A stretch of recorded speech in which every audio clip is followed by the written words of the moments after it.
What's going on, guys? Welcome back to the channel and welcome to today's video where you can see that the bench is finally cleaned up. I've got a lot less junk in front of it and I can actually work on it a little bit. And you'll see here I've got the center console out of the Iroc on the bench. Now I'm going to get into why exactly this is out and the shifter's out and everything into the next video that comes out of this car. But I've got an interesting little project going on with a very reputable company and it's going to be pretty cool. I think you guys are going to like it, but I'm not going to say anything more about it until that video comes out. So I'll keep that a secret for now. I've got a whole bunch of stuff ready to go on the Corvette. This car does need some maintenance and it does need a full brake job. It's one thing that I didn't notice when I actually bought the car is that the rotors were shot. But this is not why you're here today. By the thumbnail you'll see that I did some more work to the Iroc, so let's take a quick look at it outside. You can see the interior is sort of a part in the car, but since you've actually last seen it, the interior is pretty clean. Now, it took a lot of elbow grease, but I got it as good as I can get it, I guess. And everything actually came out pretty clean in it.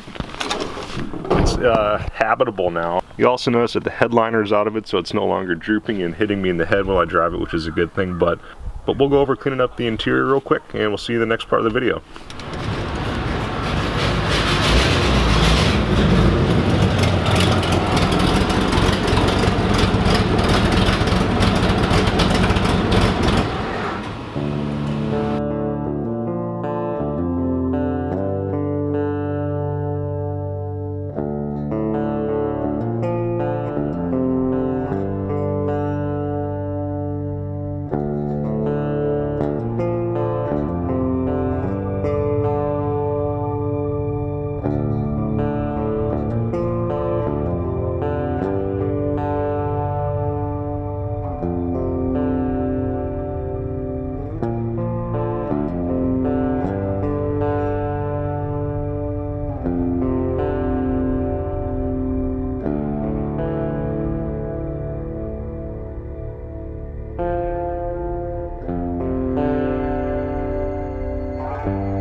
So, rest in peace, little buddy. That is a baby mouse that I found skeletonized in here.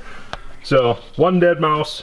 There is mouse droppings here and there. I've seen them, so there have been mice in here at some point. I haven't seen any live ones, but there's some droppings down there. Original spare tire. It's obviously long, flat, but maybe I'll pull this out and make sure there's no mouse nests under here. Nothing crazy like that. I just want to make sure there's no live mice. That's kind of my biggest thing here. So, this is more of a sanitary thing that I'm trying to do. I'd like it to not smell so rotten when I'm driving it. I mean, I wish you could smell it. It's one thing that doesn't come across on video at all is that this does have a pretty strong smell when you're driving it, not just exhaust, it stinks. So I think there's a little bit of mold and it's basically just musty. And I'm gonna forge ahead. I'm gonna keep vacuuming. I wish I had an extractor. It would do a little bit better than just doing the vacuum thing. but not much to report. Nothing cool that I've found yet, but we do have a couple more seats to pull, so there's still time to find weed and knives. So I'll pour back in a little bit.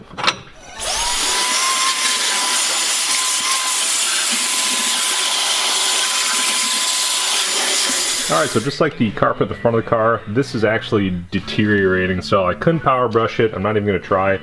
I just gave it a quick vacuum and I put some of that carpet cleaning solution on it.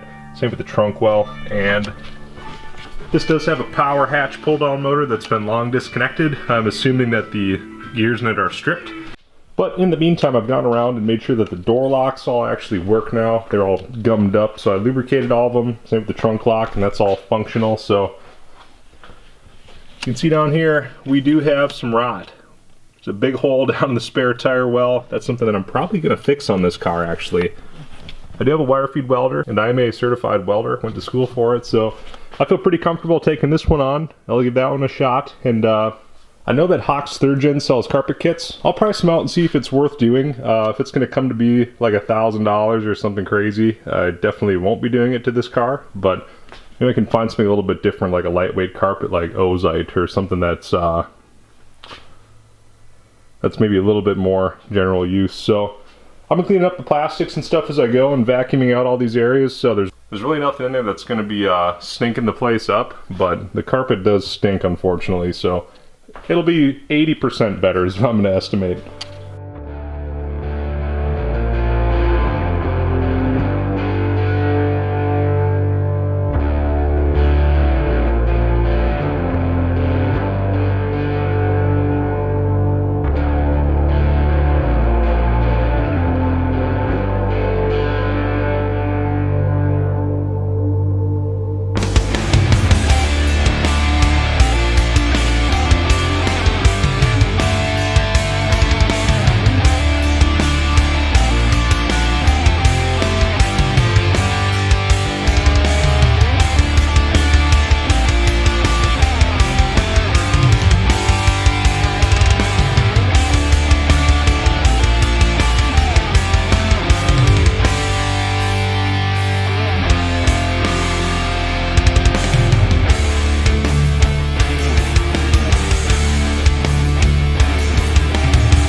I've got all the interior back together with the exception of the headliner. I'll have to actually buy something to fix that, but the seats have cleaned up pretty good.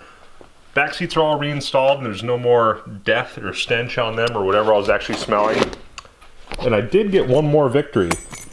Since I bought the car, the radio actually hasn't worked, and what I found is that the 10 amp switched fuse for the radio was actually blown. So I replaced it. So I had one on hand, I replaced it, and now we get some music in the car.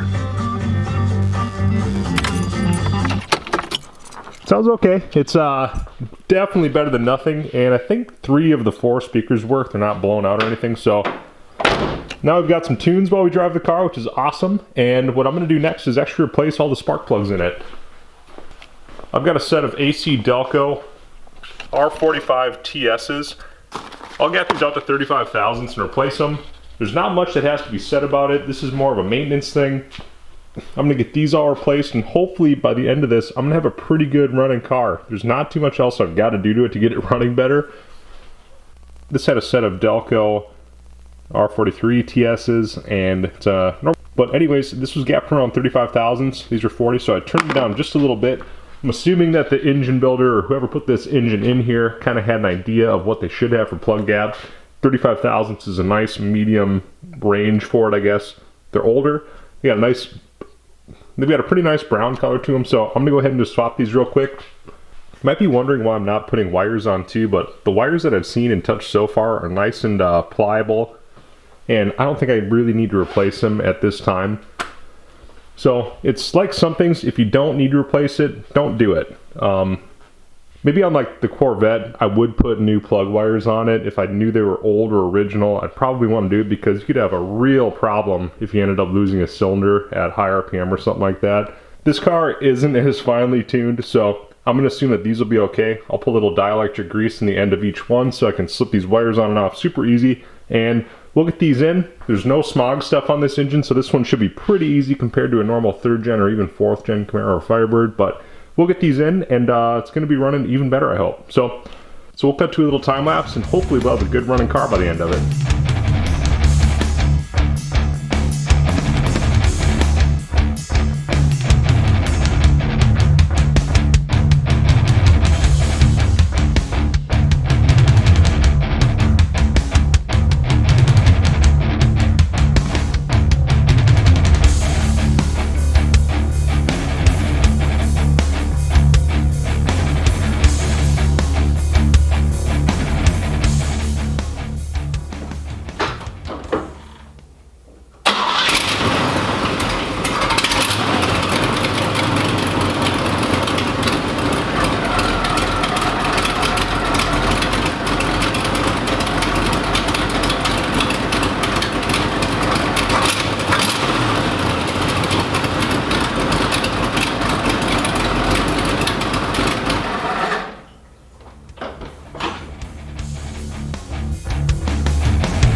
All right, so the car, it's running pretty good.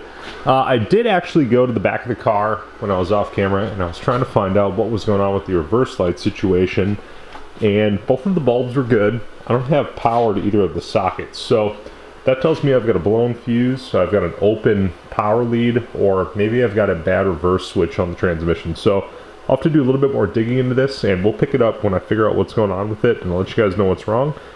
And that'll round out our lighting situation on the car. But tonight I've made a pretty good progress on it. I've got a working radio, I've got new spark plugs in it, and otherwise, maybe one of the next things I should tackle is probably getting this whole factory wiring harness out of here.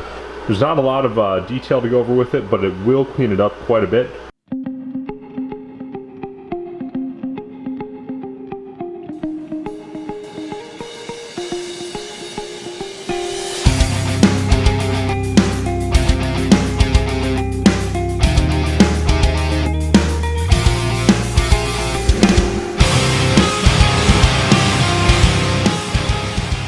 But I don't know, I'm at a little bit of a crossroads. What would you guys do? Would you guys kind of go full resto-mod with it?